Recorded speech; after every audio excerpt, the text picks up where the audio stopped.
A todos los estudiantes espero que se encuentren muy bien en los distintos países donde están. En esta clase me voy a ocupar de referenciar algunos cuestionamientos, algunas interpelaciones que se hicieron tempranamente en el siglo XIX y a lo largo del siglo XX al republicanismo criollo mestizo. Yo me voy a referir solo como ejemplo a cuestionamientos que desarrollaron intelectuales como Candelario Beso en Colombia en el siglo XIX, Manuel Zapata Olivella ya en el siglo XX, y Nicomedes, también en Colombia, Manuel Zapata Olivella, y Nicomedes Santa Cruz, en Perú. Es decir, tengo como referencia estos dos países de la América Andina, ¿no? Y simplemente asúmanse como referencia, como modelo, porque claro, cada experiencia nacional implicó un tipo de posicionamiento, implicó la articulación de un tipo de alteridades, ¿no? Pero quizás entrando desde estos tres autores podemos entender esto de los cuestionamientos al republicanismo criollo mestizo, ¿no? Entendiendo este republicanismo criollo mestizo como ese gran proyecto nacional que se planteó retóricamente una igualdad, ¿no?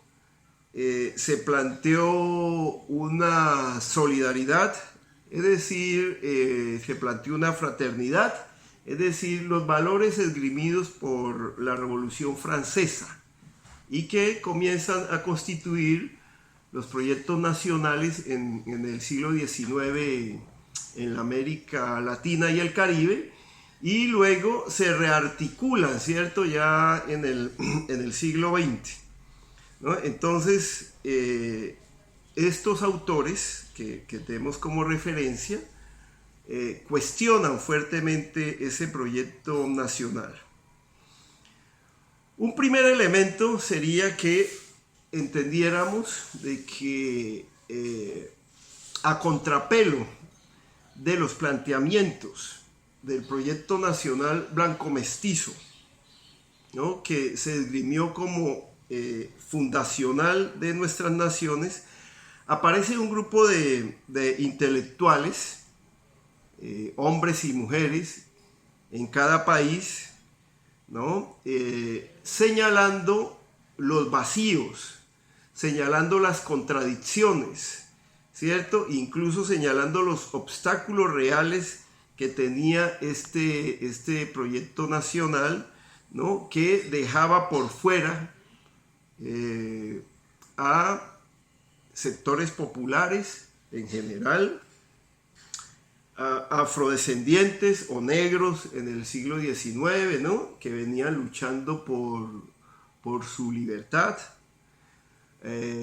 poblaciones indígenas, ¿no?, y en general mulatos, zambos, ¿no?, todas las mezclas que se consideraron lo popular o que se consideraron la vil canalla, ¿cierto?, o que se consideraron sencillamente el pueblo, ¿no? Este proyecto nacional esgrimía entonces un asunto fundamental, y era el elemento de la civilización, ¿no? Había que civilizar a estos sectores. No podemos olvidar que en el siglo XIX nuestras naciones, el Estado moderno nuestro, arranca manteniendo la institución de la esclavitud, ¿no? Entonces, ¿cierto? Para esta América Andina que nos ocupa, la abolición de la esclavitud se da en la segunda mitad del siglo XIX, ¿no? En el caso de Colombia, pues, ¿cierto? En 1851, la ley de abolición legal de la esclavitud, que se entra en prácticas, ¿no? En 1852. Y tiene como antecedente la ley de vientres de 1821, ¿no? Esta ley de vientres también va a ser muy importante para Ecuador y también para Perú, 1821, que era legislar sobre el cuerpo de la mujer afro, ¿cierto? Que implicaba de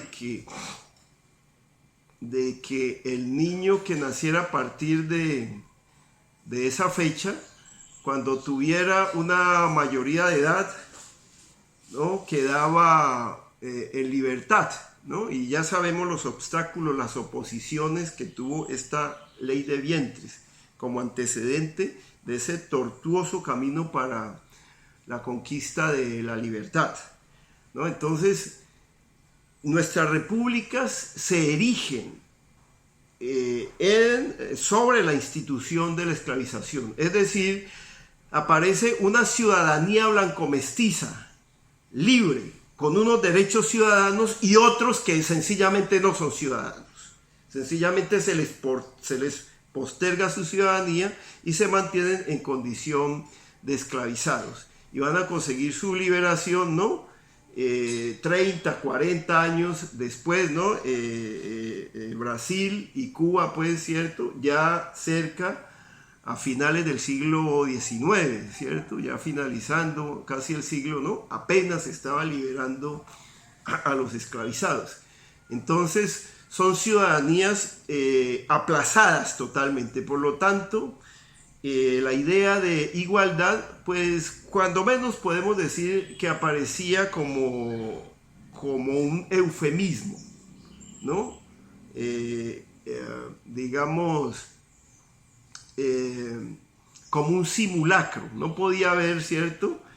Igualdad si había una población esclavizada tan significativa y además, como ya lo sabemos, si las mujeres no tenían igualdad de derechos con los hombres. Entonces, nuestra república aparece, ¿no? con esos rasgos coloniales y con esas herencias coloniales de ese gran patrón de exclusión. Es un patrón de exclusión sociorracial, de clase, que implica también la configuración de unas geografías, donde vivían esos excluidos, ¿no?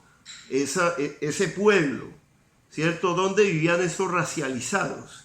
Y lo interesante es que esa impronta de una geografía sociorracial como clave para la configuración de nuestras naciones, de nuestros países, se mantiene hasta hoy, ¿cierto? Eso es muy importante, ¿no? Ha tenido ligeros cambios en cuanto al movimiento de la población, ¿no? Ya sobre todo en la segunda mitad del siglo XX, ¿no? La población en América Latina y el Caribe comienza a hacer un cambio de las zonas rurales a las zonas urbanas y comienzan, ¿no? unos flujos interregionales. ¿Sí? No obstante, se mantienen esas marcas racializadas, esas marcas sociogeográficas racializadas, ¿no?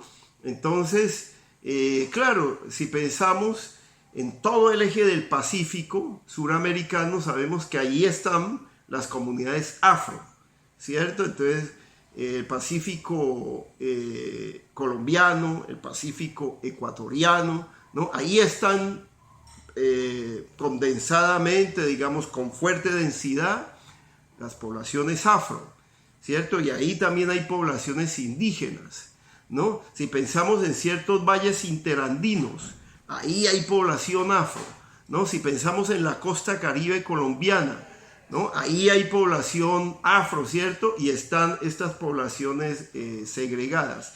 y en las denominadas goteras de las ciudades, ¿no? En el siglo XIX, entonces encontramos que con procesos de automanumisión, es decir, gente que había comprado su libertad, ¿no? Y que este proceso comienza con mucha fuerza en la segunda mitad del siglo XVIII, ¿no? Pero lo vemos, digamos, ya muy configurado en el siglo XIX, libres que llegan a los cabildos municipales a pedir que se les deje construir una casita porque tienen tantos hijos y la esposa y no tienen dónde vivir, ¿cierto? Y generalmente, ¿no? Los cabildos municipales, ¿no? Les decían, sí, construyan allá, en las afueras, en las goteras, es decir, en los territorios ejidos que tenía cada ciudad, ¿cierto? O sea, los territorios comunes.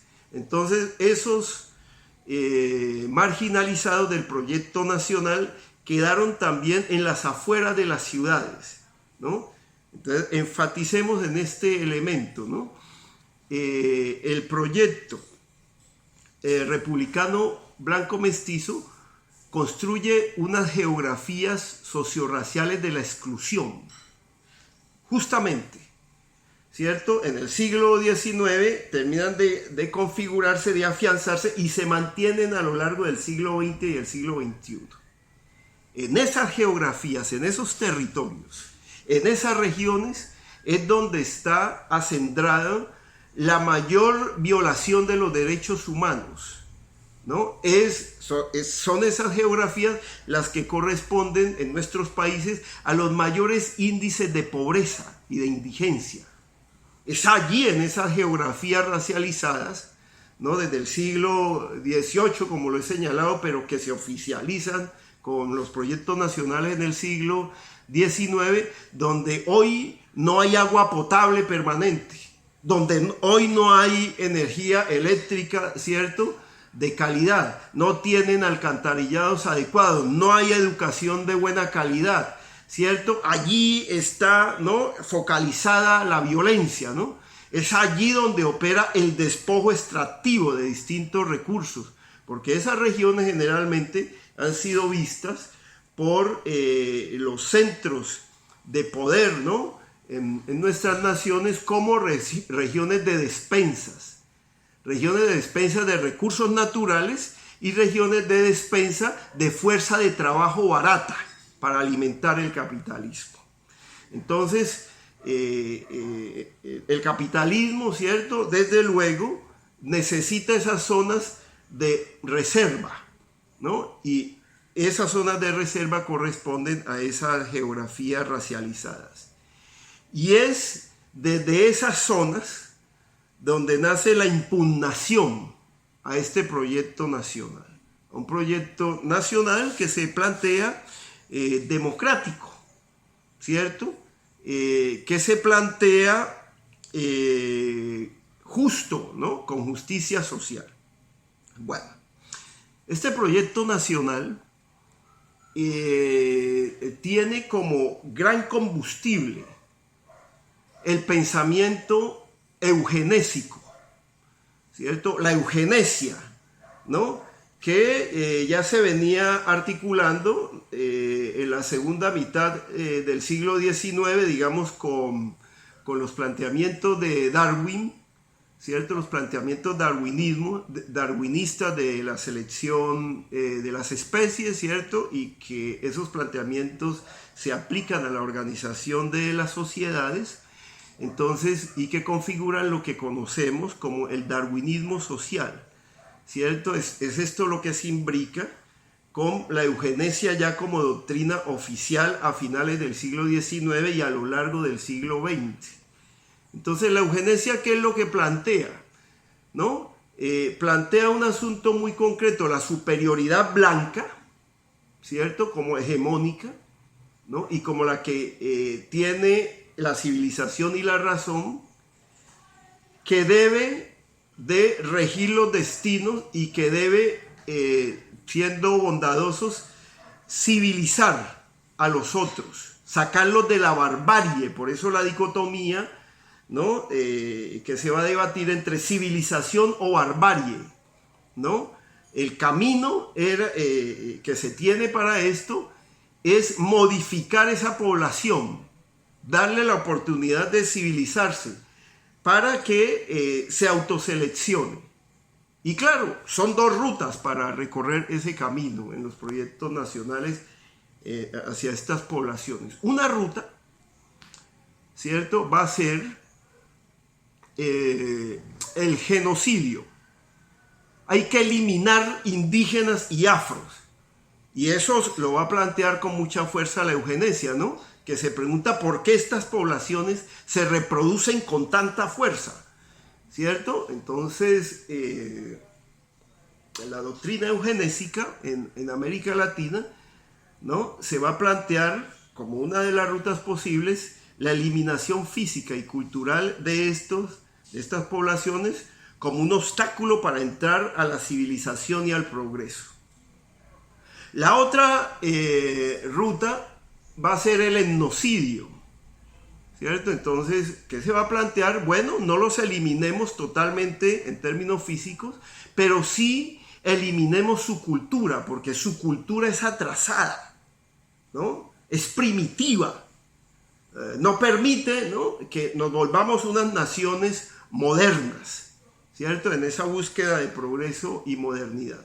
Entonces hay que reducir su reproducción y acabar con su cultura, ¿cierto? Y en ese doble proceso, entonces, cada país opta por digamos, unas rutas de negociación y en cada país el darwinismo social en su articulación con la eugenesia tiene un énfasis y tiene unas características que bien vale la pena que las exploremos, y hay estudios importantes, sobre todo para el cono sur, de cómo se aplicaron las políticas eugenésicas.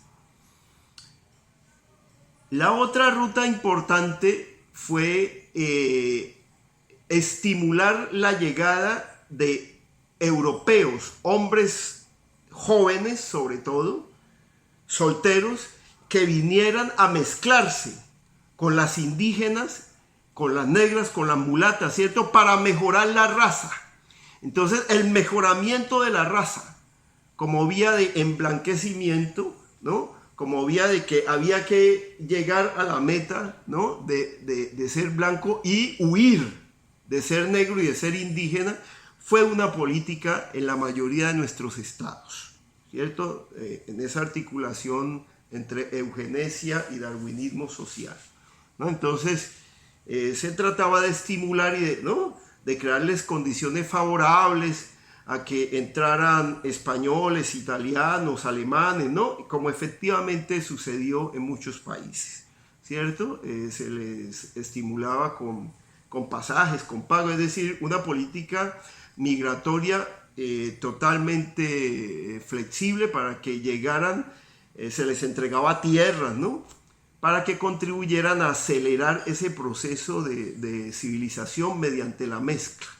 Y ustedes saben que como herencia colonial, que está en las mentalidades colectivas de los latinoamericanos y de los pobladores del Caribe, hasta hoy se sigue hablando del mejoramiento de la raza. Hasta hoy muchos buscan blanquearse, huir de su condición socio-racial, ¿no?, para llegar al modelo de la supremacía blanca. ¿Por qué? Porque esto fue un dispositivo central en los sistemas educativos. Los sistemas educativos nacionales, como grandes reproductores de la cultura y productores de sentido, ¿cierto?, colocaron en el centro de la organización de los programas de estudio el proyecto de civilizar a esta gente, ¿no? El proyecto de civilizarlo era un proyecto de homogeneidad, ¿cierto? Homogenizarlos, ¿no? Llevar la escuela implicaba comenzar a construir un ciudadano estándar para el proyecto nacional, ¿no? Entonces, ese ciudadano estandarizado tenía que cumplir esos elementos básicos, indispensables de la ideología de la supremacía blanca o de la blanquitud, ¿no? Y claro, en el caso de los territorios más apartados, llamados en América Latina y el Caribe territorio de misiones, ¿sí? Porque se le entregaron a la Iglesia Católica fundamentalmente mediante concordatos con el Vaticano. Las distintas órdenes católicas cumplieron esa función de representar al Estado, cumplieron la función educativa, cumplieron la función de las primeras instituciones de salud, ¿sí? Además la función fuerte eclesial, ¿no? de trabajo ideológico, la pudieron continuar, ¿cierto? Además la función de cierto modelamiento territorial, cierto diseño y organización de las poblaciones que fueran funcionales a los proyectos económicos extractivos, ¿no? Y ahí juega un papel muy importante en este proyecto blanco mestizo, en el caso de los territorios de misiones, los internados como grandes proyectos educativos que borraban las culturas ancestrales, ¿no? De afros, indígenas, mulatos, zambos, ¿cierto? De todo este pueblo, ¿no? Entonces, internarlos para que entraran como indígenas y salieran como ciudadanos que amaran y abrazaran el proyecto blanco mestizo, el proyecto de civilización, ¿no? Entonces, la institución educativa va a ser fundamental, y el conjunto de instituciones en estas rutas que estamos señalando. Es a esto que se van a oponer un grupo de la intelectualidad afro-latinoamericana y del Caribe, ¿no? Y se van a oponer desde la escritura, con sus obras, ¿sí? Con su poesía, con su novela, con su música, con su teatro, con su danza, ¿no? Y también participando en la política. Yo, como les decía al inicio de esta clase, he tomado simplemente como ejemplo a Candelario Beso, que vivió entre 1849 y 1884, colombiano, nacido en Monpós, ¿no? He tomado a Manuel Zapata Olivella, ¿no? Que nació en Lorica en 1920 y murió en el 2004. A propósito, el año pasado, en el 2020, para algunos el año que no se cuenta, ¿cierto? Por la pandemia, este año estaba dedicado a Manuel Zapata Olivella, Año Internacional de Manuel Zapata Olivella, y se hicieron un conjunto de eventos coordinados por la Universidad del Valle y particularmente por Darío Henao y el grupo que se articuló ahí en esta red de universidades, la Universidad de Cartagena, ¿cierto? Entre las que recuerdo, ¿sí? Desarrollaron una amplia programación con colaboración y ayuda del Ministerio de Cultura de Colombia, ¿no? Entonces, este es un autor muy importante para poder comprender esa impugnación, ¿cierto? Y el delineamiento, ¿no? Y la manera de diagramar un proyecto alternativo al proyecto hegemónico de republicanismo, ¿no? Y Nicomedes Santa Cruz, que vivió entre 1925 y 1992, peruano, nacido en Lima, en el barrio La Victoria, ¿cierto? Nicomedes muere en España, ¿no? Muere en Madrid, y los peruanos, dejo este planteamiento para que lo reflexionen, Nicomedes muere en exilio, porque en mi opinión después de que se frustra la revolución de Velasco, Nicomedes es perseguido y le cerraron todas las puertas en el Perú. Y él tiene que salir del Perú prácticamente exiliado, ¿cierto? Sin posibilidades. Y me da la impresión de que a Nicomedes lo mata el tedio, ¿no?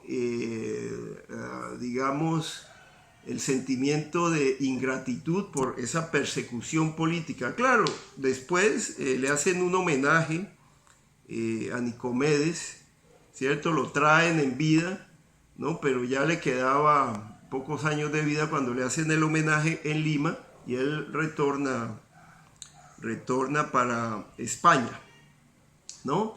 Entonces, estos tres autores me parece que construyen muy bien, los podemos ver en simultánea, ¿cierto? Y en su articulación, ¿no? Construyen muy bien un arsenal de sátira, ironía, sarcasmo, parodia, sainetes, ¿no? A través de un conjunto de recursos literarios, de metáforas, de metonimias, ¿cierto? Hipérboles, ¿no? Siempre representando unos códigos identitarios para plantear un asunto de existencia dentro del proyecto nacional, un proyecto nacional blanco mestizo que los quería borrar, ¿cierto? Y que insistió en excluirlos. Y esta gente afirma la existencia de sus colectivos, ¿sí? Afirma la existencia en condición de dignidad de estos pueblos.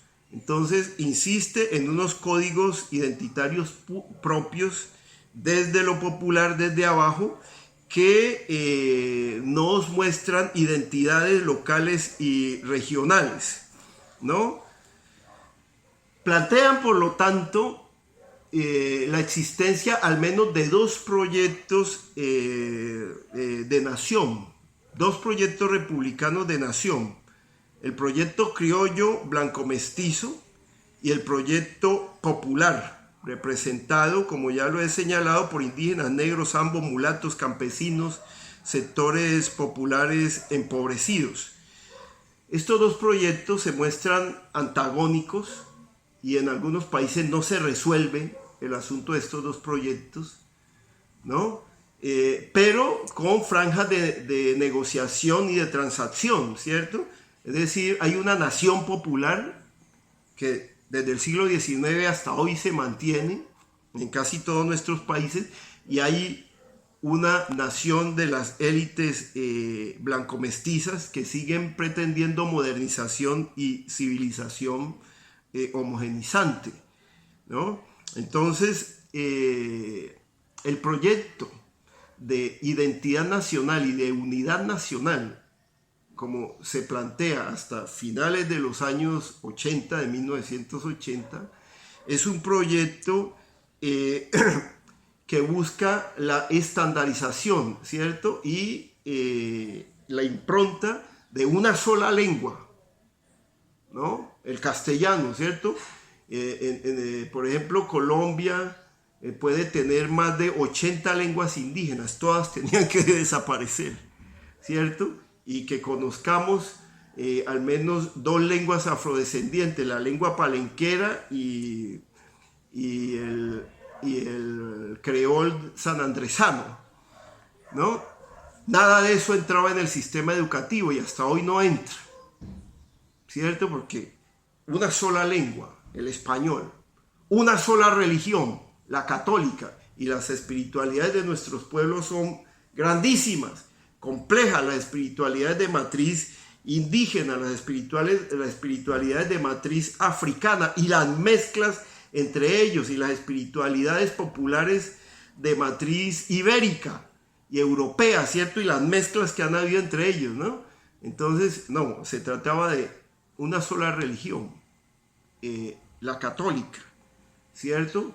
Se trataba entonces de una sola educación, ¿no? El pensamiento ilustrado, blanco mestizo, científico, supuestamente en detrimento de los otros pensamientos y conocimientos, ¿no? Por lo tanto, un solo proyecto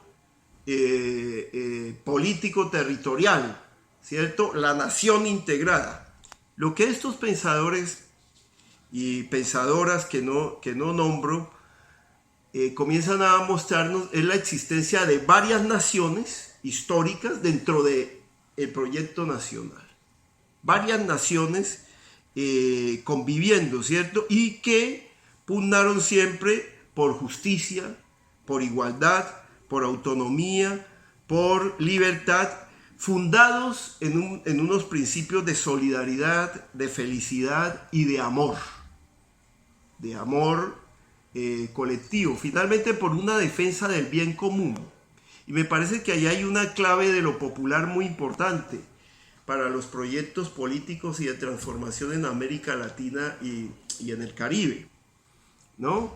Que se mantienen en las mentalidades colectivas, lógicamente, con transformaciones, pero que esa defensa del bien común se manifiesta, ¿no? Cada vez con más fuerza en los proyectos de articulación alternativa, ¿cierto? Que siguen luchando por construir sociedades democráticas y sociedades redistributivas en América Latina. Lo mínimo que podemos ver de emergencia de esos proyectos, ¿no? Que vienen, como lo señalo, desde el siglo XIX, continúan en el siglo XX, mezclados con el sindicalismo, ¿no? Mezclados con tendencias de la teología de la liberación, con tendencias religiosas progresistas, ¿cierto? ¿No? Mezclados con el marxismo, ¿no? Con el leninismo, ¿cierto? Mezclado con ciertas tendencias liberales, ¿no? En toda esa articulación compleja de mentalidades, lo mínimo que podemos señalar es que mucho de esa defensa del bien común y de lo colectivo, ¿no? Que está instalado en estos proyectos, es lo que vimos manifestándose en esta oleada de protestas desde el 2009 en América Latina y el Caribe. Oleadas de protestas de estudiantes, de obreros, de comunidades étnicas, ¿no? Que comienzan aquí en América Latina a finales de los 80 con el ALCA, luego con la lucha, enfrentando el ALCA, ¿cierto? Este proyecto de libre comercio que expoliaría los territorios y comunidades de América Latina y el Caribe, y luego en su oposición a los tratados de libre comercio, a los TLC. Entonces, los vamos a ver manifestándose, ¿no? Y rearticulándose estas alteridades amerindias, esta originaria de América, ¿cierto? Y estas alteridades afrodescendientes, ¿no? Y las vamos a ver participando en las constituciones de la década de los 90, en las constituciones multiculturales, ¿cierto? Reclamando sus derechos, ¿no? Y es por eso que conquistan derechos ya constitucionales, ¿cierto? Derecho a sus territorios colectivos y a educación propia, o asuntos que venían, ¿no? Como lo he señalado desde antes, por ejemplo, con la educación intercultural bilingüe, ¿cierto? Por parte de las comunidades indígenas aquí en el área andina. Pues los vemos concretando esos proyectos con mucha fuerza y claro, a partir de protestas y levantamientos fuertes por la democracia y la redistribución de las oportunidades y de la riqueza en nuestros países, en las constituciones multiculturales, ¿cierto? Y con mucha fuerza luego en las constituciones interculturales. A partir del 2008, la constitución ecuatoriana, que se declara como constitución intercultural y que por primera vez aparece en una constitución los derechos de la naturaleza, ligados a la interculturalidad y a lo plurinacional, es decir, se reconoce ahí de que efectivamente en una nación pueden caber varias naciones históricas, ¿cierto? Entonces la Constitución ecuatoriana pues es modelo en esto. Incluso la noción que los pueblos aborígenes o originarios de aquí de nuestra América colocan, ¿cierto? Particularmente aquí en Ecuador, la noción de sumat causai, ¿cierto? O buen vivir, como oposición a la noción civilizatoria y depredadora de desarrollo, ¿cierto? Entonces, la Constitución del 2008 en Ecuador se guía por el buen vivir. Es que el desarrollo es el mal vivir, ¿cierto? Porque el desarrollo lo que ha producido en todos es pobreza, es expoliación, ¿no? Entonces, incluso ese cambio de paradigma, ¿no? Buen vivir va de la mano de los derechos de la naturaleza, es decir, de un pensamiento y unas prácticas sustentables, ¿cierto? De cuidado de lo que existe para poder legar a las siguientes generaciones, ¿no? Y de un diálogo necesario desde el punto de vista de la diferencia y de, ¿no? Diálogo intercultural, diálogo entre distintos proyectos de vida que están en un territorio nacional. Entonces, fíjense cómo desembocan esta lucha, estos proyectos nacionales desde abajo a expresiones constitucionales legales, que me parece significativo, y continúan su lucha, digamos, no paran en estas conquistas. Y claro, lo mismo podríamos pensar en el caso boliviano, la Constitución del 2009, ¿cierto? Con el Sumac Camaña, porque la Constitución boliviana es la otra constitución intercultural, ¿cierto? No es suficiente el multiculturalismo, se avanza hacia una posibilidad de diálogo intercultural y plurinacional que tenga como eje ético y político el respeto a la naturaleza, los derechos de la naturaleza. Entonces, bien, esto para mirar de que se trata de un proyecto de larga duración, de los de abajo, de los afrodescendientes, ¿no? Donde los grupos de intelectuales se articulan, ¿no? Y nos van registrando esa historia y esa memoria, ¿no? Por lo tanto, estos proyectos de un republicanismo desde abajo, podríamos llamar un republicanismo popular, ¿no? O un republicanismo afrodescendiente dentro de ese republicanismo popular. Lo tenemos que buscar en muchas de las fuentes orales, o sea, en la oralitura que llamó Yoro Fall, el pensador africano, ¿cierto? Entonces, claro, produce textos escritos, obras, ¿cierto? Aparece en los archivos, pero aparece mucho en un pensamiento cantado, en un pensamiento narrado, en un pensamiento actuado a través de la danza, del teatro, de la pintura, de los peinados, de toda una propuesta estética. Tendríamos que señalar también de que este proyecto de republicanismo desde abajo, o republicanismo o nacionalismo afrodescendiente, tiene la característica de ser transnacional, ¿no?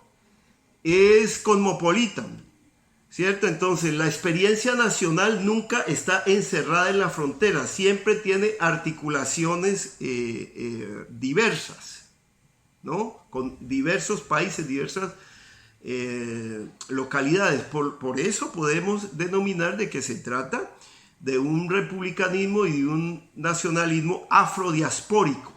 Diaspórico porque, ¿no?, se alimenta de diversas experiencias y que dan cuenta de tempranos diálogos, ¿no?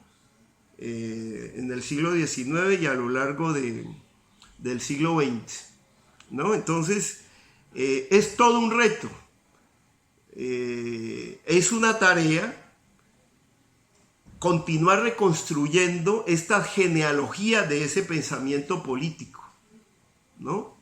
Y sus características locales, regionales y nacionales, ¿cierto? ¿Qué tenemos, por ejemplo, para México? ¿No? ¿Qué tenemos, por ejemplo, para Bolivia en términos de esas genealogías? ¿No? ¿Qué pasa en Uruguay, en Paraguay, en Argentina? ¿Sí? ¿Cómo es que estos afrodescendientes comienzan a articularse? Porque el caso del Cono Sur es muy interesante porque vemos periódicos de la gente afro desde el siglo XIX, ¿cierto? Es decir, hay una intelectualidad letrada en el siglo XIX por parte de los afrodescendientes, así como está en Colombia, en el ejemplo que estoy colocando de Candelario Obeso. El escritor Germán Colmenares, finado ya, historiador colombiano, escribió una obra importante, la cual recomiendo, que se llama Las Convenciones contra la Cultura, donde él nos muestra justamente estos dos proyectos, cómo las élites construyen las naciones de espaldas a sus realidades, ¿cierto? En detrimento, desconociendo y excluyendo a las grandes mayorías. El proyecto nacional, según nos explica Germán Colmenares, es el proyecto de unas minorías que hablan en nombre de esas mayorías subalternizadas. Bien, y son élites nacionales que están articuladas en un nivel transnacional, ¿no? Lo mismo, estos proyectos desde abajo están articulados, son diaspóricos y son articulaciones transnacionales. Entonces, tendremos que señalar, ¿no?, que estos proyectos, sus fuentes de movilización, ¿no?, plantearon tensiones constantes y denunciaron, ¿no?, las injusticias por la exclusión de este proyecto nacional hegemónico, ¿cierto?, en la mayoría de nuestros países. Miremos, por ejemplo, Candelario Obeso en Cantos Populares de mi Tierra. Hay un poema que fue difundido, bastante difundido, ya en el siglo XX, en los textos escolares en Colombia, como ejemplo del romanticismo, ¿no? Cantos Populares de mi Tierra es publicado en 1877, ¿cierto? Y luego ha tenido reediciones. Y este poema que voy a leer fue publicado como un ejemplo de la poesía romántica. Y claro, es poesía romántica, pero en el encuadre interpretativo que se le colocó se le quita, ¿no?, se desmantela de todo el trasfondo político socio-racial que tiene. Escuchen, Canción del Boga Ausente, ¿no? Señalemos incluso que Candelario Obeso escribe en los Cantos Populares de mi Tierra, escribe tal como hablan los bogas del Magdalena, ¿cierto? Escribe como habla el boga momposino, ¿no? Y entonces eso implica todo un reto, ¿cierto?, de validar el habla popular, ¿no?, dentro del canon letrado. Es una osadía. Y con Candelario Obeso arranca, ¿no?, toda una tradición de la poesía afro y popular. Y él dice abiertamente de que es en estas poblaciones donde reside la gran creatividad para construir una nueva nación. Bueno, Candelario Obeso, algunos dicen que termina asesinándose, ¿no?, suicidándose, porque no soporta el peso de ese racismo tan excluyente. Y la gran obra que nos dejó, una obra bastante grande e importante, ¿cierto? La construyó en corto tiempo. Él se suicida a los 35 años, ¿no? Entonces muere muy joven.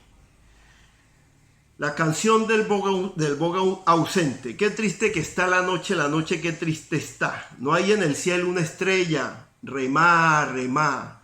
La negra del arma mía, mientras yo brego en la mar, bañado en sudor por ella, ¿qué hará? ¿Qué hará? Tal vez por su sambo amado, de oriente suspirará, o tal vez ni me recuerde, llorar, llorar. Las hembras son como toro, lo esta tierra es gracia. Con arte se saca el peje del mar, del mar.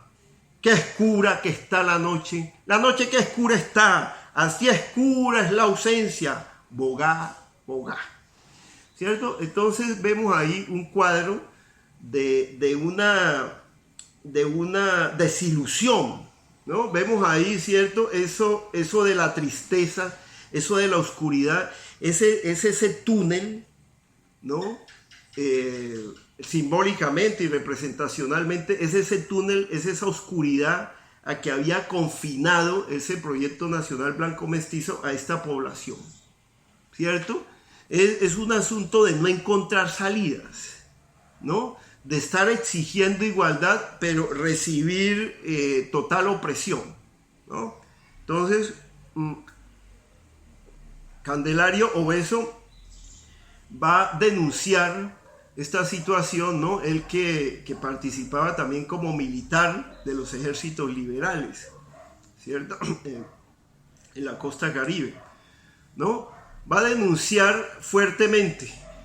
Ahora, fíjense que este asunto de la noche, del túnel de la noche, de la soledad, del desamparo, del desosiego, ustedes lo van a encontrar en general en la literatura afrodescendiente de las Américas, tanto en la poesía como en la novela, y lo van a encontrar también en el blues y en el jazz, ¿cierto? Que se le está cantando a esto, con las mismas metáforas, ¿no? Agua, soledad, oscuridad, ¿no? Miremos este otro poema como ejemplo de Candelario Obeso también. Canto del Montaraz. Esta vida solitaria que yo llevo con mis hembras, con mis hijos y mis perros. No la cambio por la vida de los pueblos. No me falta ni el tabaco ni alimento. De mis palmas el vino es más que bueno. El guarapo de mis cañas estupendo. Aquí nadie me ataruga, ni el perfecto. Y la tropa comisaria vive lejos. De mosquitos y culebras nada temo. Para los tigres tamitroja cuando duermo. Los animales tienen todo su remedio. Si no hay contra conocida, es para el gobierno. Con que asina yo no cambio lo que tengo por las cosas que otros tienen en los pueblos. Entonces, Candelario Obeso nos está diciendo: yo prefiero vivir separado, entre más lejos del gobierno viva, entre más lejos de la comisaria, ¿cierto? Y de ese estado mentiroso viva, es mejor, ¿no? Y está señalándonos entonces una estrategia de apalancamiento, de lejanía de las autoridades, porque ya no creen en ese proyecto de Estado-Nación, ¿cierto? Porque fíjense ustedes que tanto en el anterior como en este, él hace referencia a la mujer, y en este de manera mucho más integral a la familia, a sus hijos, a sus animales. Y claro, porque la familia había sido negada, ¿cierto? La familia para un esclavizado, ¿no? La familia para un esclavizado pues no era suya, porque le podían vender el hijo en cualquier momento, lo podían vender a él, le podían vender la mujer, ¿cierto? Y no olvidemos que los africanos llegan como piezas individuales y les toca aquí construir familia, ¿no? Entonces la familia va a ser muy preciada para el descendiente de africano, y en condición de libertad pues va a ser algo muy importante, porque ahora sí es de él. La familia y un pedazo de tierra implican autonomía, ¿cierto? Entonces Candelario Obeso nos está hablando de autonomía, de autodeterminación, de apalancamiento y de una distancia la mayor posible de ese proyecto administrativo, policial, blanco mestizo, ¿no? Entonces, la poesía de Candelario Obeso es fundamental dentro de esto, así como ustedes pueden rastrear, ¿cierto? Y los invito y las invito a que rastreen estas genealogías intelectuales en sus correspondientes países. Despidámonos de Candelario Obeso en este ejemplo con el poema Canción del Pescador. Ahí viene la luna, ahí viene la luna y viene con su lumbre y claridad. Ella viene y yo me voy a pescar. Triste vida la del pobre cuando el rico goza en paz, el pobre en el monte Sura o en la mar. El rico poco se esfuerza y nunca le falta nada. Todo lo tiene donde mora por demás. El pobre no descansa nunca para poderse alimentar. Hoy carece de pescado, luego es sal. Yo no sé la causa de esto. Yo no sé si aguante más esta condición tan dura y desgraciada. Ahí viene la luna, ahí viene la luna y viene a ararme su claridad. Su luz consuela las penas. Su luz consuela las penas de mi amada, ¿cierto? Vuelve a lo de la amada, de su amada, ¿no? Y entonces aquí no nos cabe duda, él está hablando de los pobres racializados, ¿cierto? Que el proyecto nacional no les da nada, ¿no? Que sigue enriqueciendo a los ricos, ¿no? Entonces, aquí yo creo que tenemos una clave muy importante para rastrear en las obras literarias, como lo he señalado. Bien, podríamos señalar entonces de que se trata de un proyecto desde abajo que impugna una inclusión abstracta y retórica, ¿no? Y que se plantea, por lo tanto, la construcción de unas prácticas y de un pensamiento de acción para la transformación. Y ese proyecto nacional o de nacionalismo popular se puede ver en la institucionalidad que va surgiendo por parte de los afrodescendientes en el siglo, a finales del siglo XIX y a lo largo del siglo XX. Por ejemplo, Manuel Zapata Olivella lideró el 20 de junio de 1943 la institucionalización del Día del Negro, ¿cierto? ¿No? En protesta por el asesinato que habían vivido un grupo de obreros negros en los Estados Unidos, el linchamiento, ¿cierto? Lideró también la fundación del Club del Negro en Colombia y lideró también la fundación del Centro de Estudios Afrocolombianos en 1947.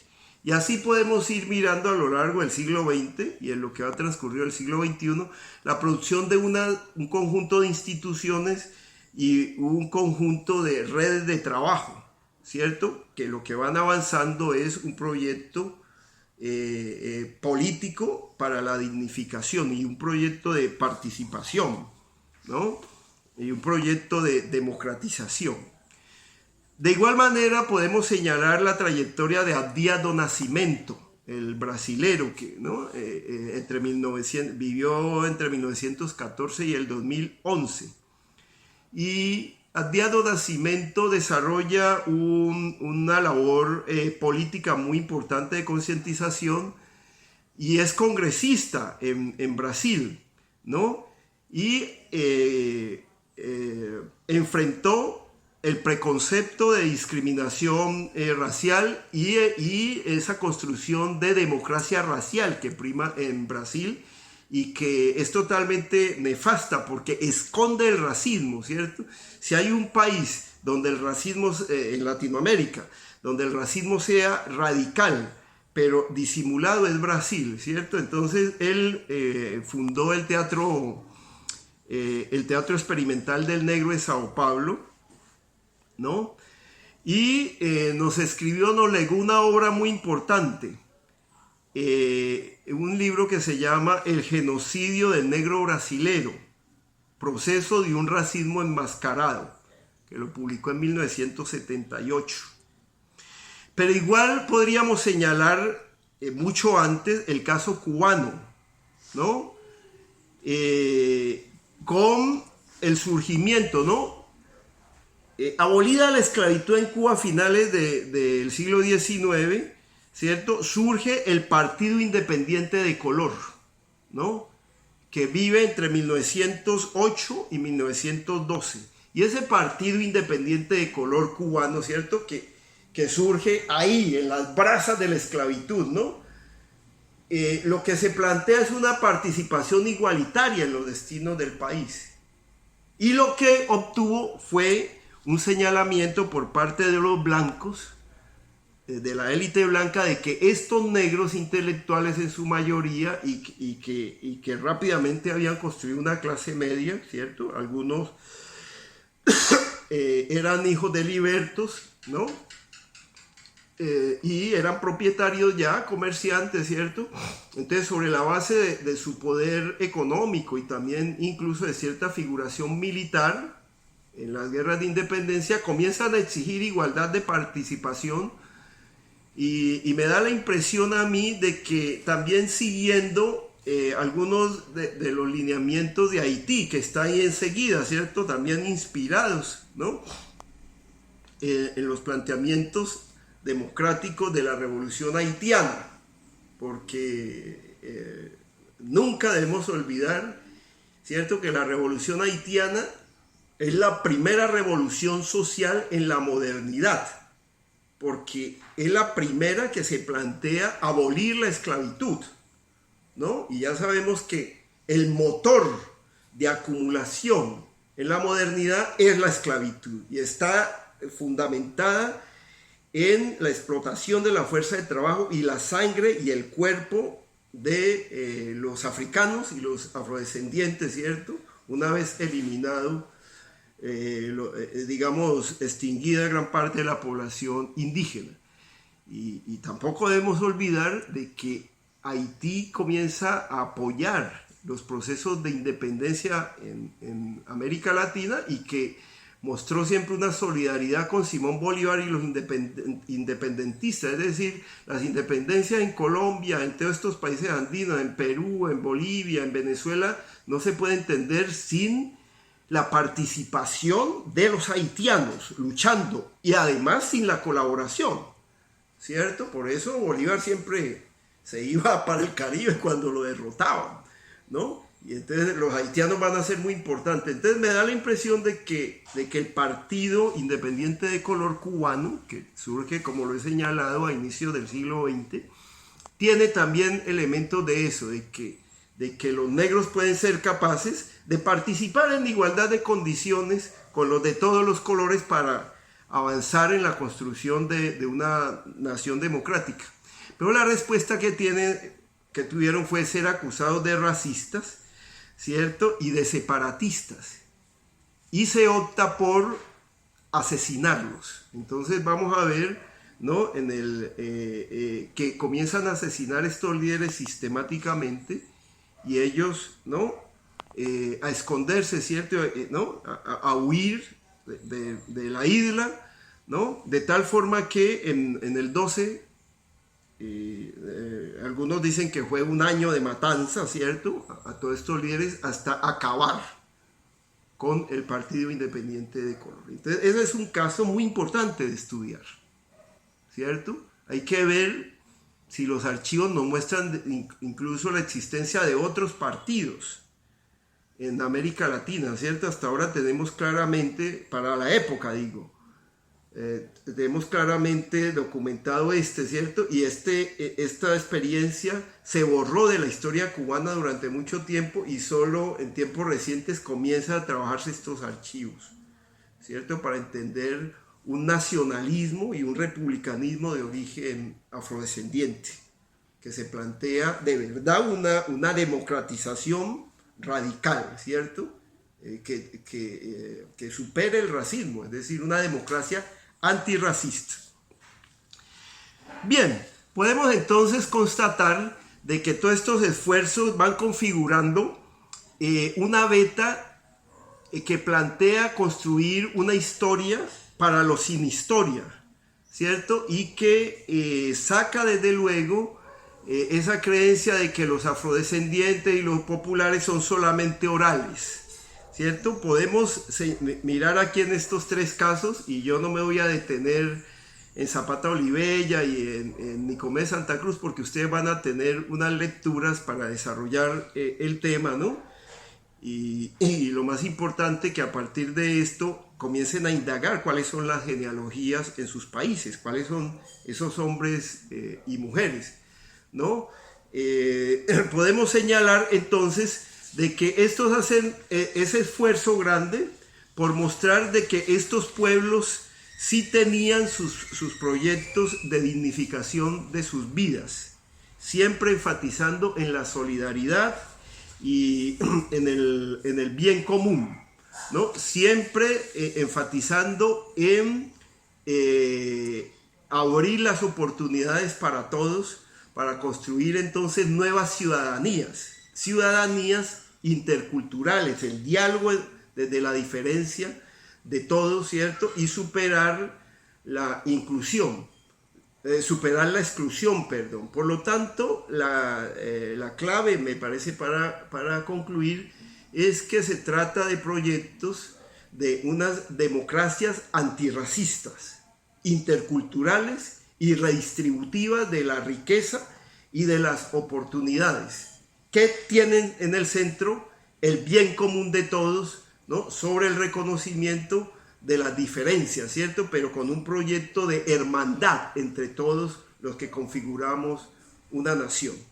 Bueno, muchísimas gracias y los invito a que desarrollen las lecturas, que participen del foro y que nos puedan contribuir con las genealogías propias, porque se trataría de que fuéramos completando el rompecabezas de esas genealogías en toda América Latina y el Caribe. Entonces, les deseo lo mejor y síganse cuidando del virus. Un abrazo para todos y todas.